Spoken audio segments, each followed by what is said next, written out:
تو ان کو زلزلے نے آ پکڑا اور وہ اپنے گھروں میں اوندھے پڑے رہ گئے۔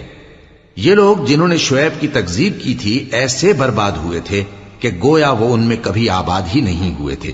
غرض جنہوں نے شعیب کو جھٹلایا وہ خسارے میں پڑ گئے۔ پھر شعیب ان میں سے نکل آئے اور کہا کہ بھائیو، میں نے تم کو اپنے پروردگار کے پیغام پہنچا دیے اور تمہاری خیر خواہی کی تھی، تو میں کافروں پر عذاب نازل ہونے سے رنج و غم کیوں کروں؟ اور ہم نے کسی شہر میں کوئی پیغمبر نہیں بھیجا مگر وہاں کے رہنے والوں کو جو ایمان نہ لائے دکھوں اور مصیبتوں میں مبتلا کیا تاکہ وہ عاجزی اور زاری کریں۔ پھر ہم نے تکلیف کو آسودگی سے بدل دیا، یہاں تک کہ وہ مال و اولاد میں زیادہ ہو گئے تو کہنے لگے کہ اسی طرح کا رنج و راحت ہمارے بڑوں کو بھی پہنچتا رہا ہے، تو ہم نے ان کو ناگہاں پکڑ لیا اور وہ اپنے حال میں بے خبر تھے۔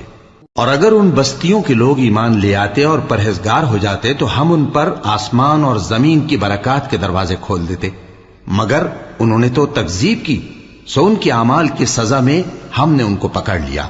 کیا بستیوں کے رہنے والے اس سے بے خوف ہیں کہ ان پر ہمارا عذاب رات کو واقع ہو اور وہ بے خبر سو رہے ہوں؟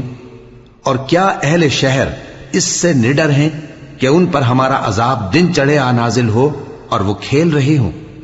کیا یہ لوگ اللہ کے داؤں کا ڈر نہیں رکھتے؟ سن لو کہ اللہ کے داؤں سے وہی لوگ نڈر ہوتے ہیں جو خسارہ پانے والے ہیں۔ کیا ان لوگوں کو جو اہل زمین کے مر جانے کے بعد زمین کے مالک ہوتے ہیں یہ امر موجب ہدایت نہیں ہوا کہ اگر ہم چاہیں تو ان کے گناہوں کے سبب ان پر مصیبت ڈال دیں اور ان کے دلوں پر مہر لگا دیں کہ کچھ سن ہی نہ سکیں؟